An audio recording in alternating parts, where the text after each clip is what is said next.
కొమరంభీం ఆసిఫాబాద్ జిల్లా బెజ్జూరు మండల పర్యటనలో భాగంగా నేడు డాక్టర్ ఆర్ఎస్ ప్రవీణ్ కుమార్ ఆధ్వర్యంలో కుకుడ గ్రామ యూత్ కమిటీని ఎన్నుకోవడం జరిగింది. ఆత్రం హరీష్ ని గ్రామ యూత్ కన్వీనర్ గా ఎన్నికైన ఆర్ఎస్ ప్రవీణ్ కుమార్ గులాబీ కండువ కప్పి పార్టీలోకి సాదరంగా ఆహ్వానించారు. అనంతరం ఆయన మాట్లాడుతూ గ్రామంలోని గడప గడపకు కేసీఆర్ ఆలోచనల్ని, చేసిన అభివృద్ధిని, భవిష్యత్తులో పార్టీ చేయబోయే పనుల గురించి ప్రతి ఒక్కరికి తెలపాలని కోరారు. ఈ కార్యక్రమంలో నియోజకవర్గ నాయకులు లెండిగురి శ్యామరావు, కాశీపాక రాజు, బెజ్జూరు మండల నాయకులు బూసా సారయ్య, దుర్గం తిరుపతి, శంషుద్దీన్, రౌతు లచ్చయ్య, గోలెటి కొండయ్య, రాజలింగు మరియు ముఖ్య నాయకులు పాల్గొన్నారు. లెండిగురి శ్యామరావు గారు, అది మండల కన్వీనర్ శ్రీ సారయ్య గారు, అదేవిధంగా యూత్ నియోజకవర్గ కన్వీనర్ కాశీపాక రాజు గారు, అలాగే సీనియర్ నాయకులు మరి రాజలింగు గారు, అదేవిధంగా కొండయ్య గారు, అలాగే మరి ఈరోజు మన కుక్కుడ గ్రామంలో ఎంతో గొప్పగా యూత్ అందరినీ కూడా మొబిలైజ్ చేసి మీ అందరితో చక్కగా ఒక మంచి మీటింగ్ పెట్టించిన మరి తమ్ముడు ఆత్రం హరీష్ గారు, గట్టిగా చెప్పండి. ఆయన ఈరోజు మన ఈ కుక్కుడ గ్రామానికి యూత్ అధ్యక్షుడిగా ఎన్నికైండు. ఆయనకు నా హృదయపూర్వక అభినందన చెప్తాను. మరి రాబోయే రోజుల్లో కుక్కుడ గ్రామంలో ఇంటింటికి గల్లీ గల్లీకి కూడా ఈ గులాబీ జెండా మరి కేసీఆర్ గారి ఆలోచన విధానం ఏదైతుందో ఆ ఆలోచన విధానం ప్రతి గ్రామానికి కూడా ప్రతి ఇంటికి కూడా పోయే బాధ్యతను మరి ఆత్రం హరీష్ గారు తీసుకున్నందుకు వారికి నా హృదయపూర్వక అభినందనలు. గూండాగాడు ఉంటాడు, వాని పేరు చెప్తారు, కానీ పేద ప్రజలకు వీళ్ళ గోస తీర్చే నాదుడే లేడు అనేది ఇక్కడ క్లియర్గా అర్థమవుతున్నది. అలాంటి సమయంలోనే మరి ఆత్రం హరీష్ లాంటి ఒక గొప్ప నాయకుడు ఈ గ్రామంలో మరి మాకు చాలా ఆనందంగా ఉంది.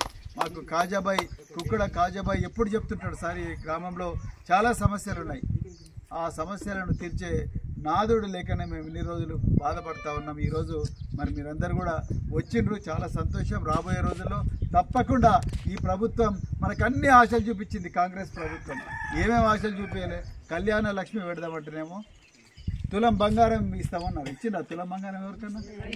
1,116,000 తులం బంగారం అన్నారు. ప్రతి మహిళకు కూడా 2,500 రూపాయలు నెలకి ఇస్తామన్నారు. ఇచ్చిందా? ఒక్క పైసా రాలే. ముసలోళ్లకు 4,000 రూపాయలు పింఛన్ ఇస్తాడు రేవంత్ రెడ్డి. ఇచ్చిండా? అవే 2,000, అవి కూడా చక్కగా వస్తాయి. పంటకి రేటు లేదు. అదేవిధంగా రైతు రుణమాఫీ 2 లక్షలు మీరు బ్యాంకులకు పోయి లోన్లు తీసుకోండి, డిసెంబర్ 9వ తారీఖు నాడు మీకు మొత్తం మాఫ్ అయిపోతున్నాడు. అయినా కాలే. ఇది పరిస్థితి. రైతు బంధు కేసీఆర్ గారు ఉన్నప్పుడైతే సంవత్సరానికి 2 సార్లు ఎకరానికి 5,000 వచ్చేది. ఇవాళ ఇప్పటి వరకు ఒక పైసా కూడా ఇవ్వకపోయినా ఈ పరిస్థితి. పోడు భూములకు పట్టాలు ఇస్తాడు, ఇచ్చిండా? ఇవ్వలే. ఫారెస్ట్ వాళ్ళు వచ్చి రోజు కందకాలు తవ్వుతామంటున్నారు, మరి ప్రతి చోట కూడా మొక్కలు ఇస్తామంటున్నారు. నడుము మంచి మరి వ్యవసాయం చేసుకుంటే మరి రాత్రి దొంగలాగా వచ్చి వాళ్ళు ఫారెస్ట్ వాళ్ళు వచ్చేసి ఏం చేస్తున్నారు, మొక్కలు తవ్వుతా ఉన్నారు. అంటే నేను రిక్వెస్ట్ చేసేది ఏంటంటే ఇవాళ మనం అందరం ఒకటి కావాలి. కేసీఆర్ గారిని మళ్ళీ ముఖ్యమంత్రి చేయాల్సిన అవసరం ఉన్నది. మన జీవితాలు బాగు చేసుకోవాల్సిన అవసరం ఉన్నది. అప్పుడే మరి మన ప్రాంతం మారుతుంది, మన కుక్కుడ మారుతుంది. అందుకొరకే మీ అందరికి కూడా నేను ఒక్కటే రిక్వెస్ట్ చేస్తున్నా, మళ్ళీ ఓట్లు వచ్చినప్పుడు 1కి 2 సార్లు ఆలోచించి ఓట్లు వేయాలి. ఆత్రం హరీష్ గారు, నేను ఒక్కటే రిక్వెస్ట్ చేస్తున్నా, మీరు రోజు ఇంటింటికి పోవాలి. మన రాబోయే రోజుల్లో మన బీఆర్ఎస్ పార్టీ అధికారులకు వస్తే ఏమేం చేయబోతున్నది, ఎట్లా మన జీవితాలు మారబోతున్నాయి, ఈ ఫారెస్ట్ వాళ్ళ వేధింపులు ఎట్లా ఆగబోతా ఉన్నాయి, అదేవిధంగా యూత్ చేతిలోకి ఎట్లా పవర్ రాబోతున్నది అనేది మీరు రాబోయే రోజుల్లో ఎట్లా మన రాజ్యం రాబోతున్నది అన్న విషయం మీరు ఇంటింటికి పోయి చెప్పాలి. లేకపోతే మళ్ళీ ఈ దొంగలు వస్తారు, మళ్ళా ఓట్ల ముందర ఒక 3 రోజుల ముందరనే పవ్వలు తీసుకొని వస్తారు. చికెన్లు కోస్తామంటారు, మటన్లు కోస్తామంటారు. అదేవిధంగా ఇంటింటికి వచ్చి కాళ్ళ మీద పడతారు, మాకు ఓటేయమంటారు. ఓటు అయిపోయిన తర్వాత వాళ్ళ ఇంటికి పోతే మనకు బూట్లు చూపించి తంటారు. ఇది జరుగుతున్నది 70 సంవత్సరాలు. అందుకొరకే ఈ వ్యవస్థ మారాలంటే తప్పకుండా నీలాంటి స్కూల్ కూడా లేదు, నీలాంటి యువకులే ఈ వ్యవస్థను మార్చాల్సిన అవసరం ఉన్నది. అందుకొరకే మరి రాబోయే రోజుల్లో నీ నాయకత్వంలో కుక్కుడ గ్రామ స్వరూపమే మారుతుందనే ఆశ నాకున్నది.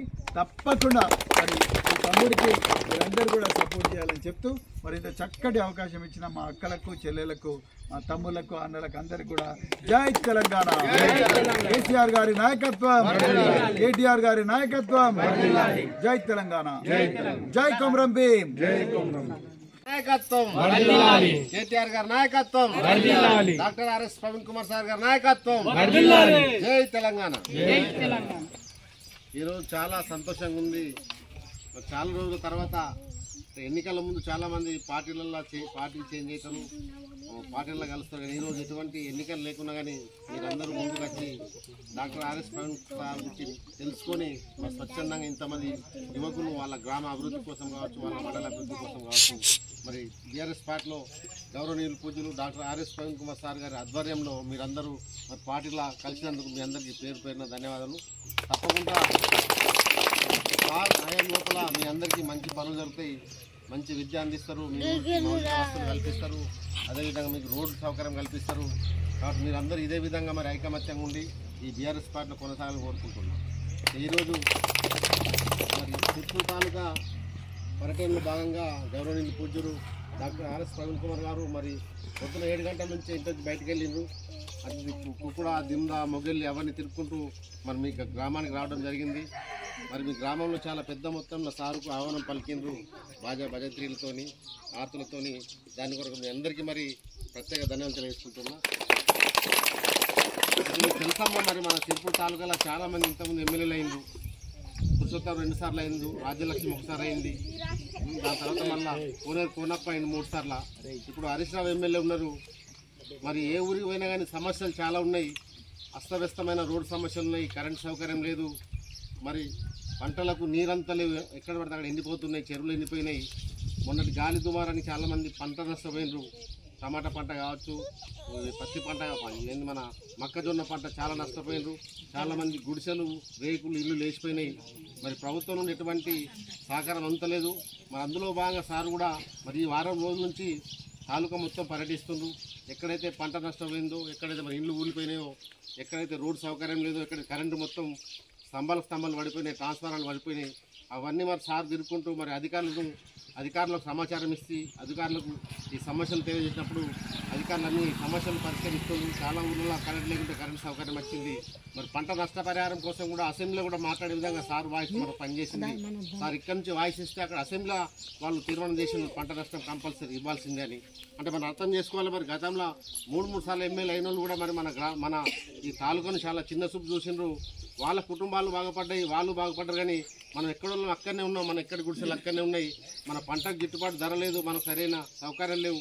దాని కొరకు మరి గత ఎన్నికల లోపల మన తాలూకాను బాగుపడాలని చెప్పేసి మరి సార్ తన అత్యున్నతమైనటువంటి అడిషనల్ డీజీపీ పదవిని, ఉద్యోగాన్ని, చాలా పెద్ద ఉద్యోగం అది, నెలకు సుమారు 3 లక్షల జీతం వదిలేసుకొని మన అందరం ఇక్కడ కష్టపడుతున్నాం. చాలా నష్టం జరుగుతుంది. ఈ వెనుకబడ్డ ప్రాంతాన్ని బాగు చేయాలని చెప్పేసి మరి వచ్చి ఎమ్మెల్యేకి పోటీ చేసింది. మరి దేవుని దయ వల్ల చాలామంది కష్టపడ్డాం, మీరందరూ కూడా కష్టపడ్డారు, ప్రతి ఊళ్ళో ఓట్లు వేసిండ్రు. కానీ మరి గెలిచాన్ని ఓట్లు మీరు వేయలేకపోయిండ్రు. దానికి అప్పుడు సమయం దొరకలేదు, పూర్తిగా 3-4 నెలలే. కాబట్టి జరిగిందేదో జరిగిపోయింది. మరి ఎప్పుడైనా మనం అర్థం చేసుకోవాలి. గెలిచిన ఎమ్మెల్యే ఏ ఊరికి పోతలేడు. మేము ఏ ఊరికి పోయినా కానీ వాళ్ళందరూ తిడతాను. మేము ఏదో అనుకొని పురుషోత్తమ కొడు కానీ రాజలక్ష్మి కొడు కానీ ఓట్లు వేసినాం. కానీ మా ఊరికి వస్తలేడు, ఏ సమస్య పట్టకపోయినా మా సమస్య తీరుస్తలేడు, అసలు మాకు పోతే మాట్లాడతలేడు, గేట్లేసి లోపల నుండి కూడా లేడని చెప్పిస్తాను అంటాను. మరి అటువంటి ఎమ్మెల్యేని మనం గెలిపించుకున్నాం, మోసపోయినాం. అదే మన సార్ని గెలిపించినట్లయితే మరి మన ప్రాంతాన్ని చాలా అభివృద్ధి చేస్తుండే. ఇలా ఎన్నో సమస్యలు ఉన్నాయి. మా సమస్యల మీద వీళ్ళు అసెంబ్లీలో మాట్లాడే పరిస్థితి లేదు. అసెంబ్లీలో దినదిస్తలేదు సీఎంను. మరి ఇక్కడ గవర్నమెంట్ కూడా మరి అమలు కానీ హామీలు ఇచ్చి 6 హామీలు ఇచ్చి మరి మోసపూరితమైన హామీలతో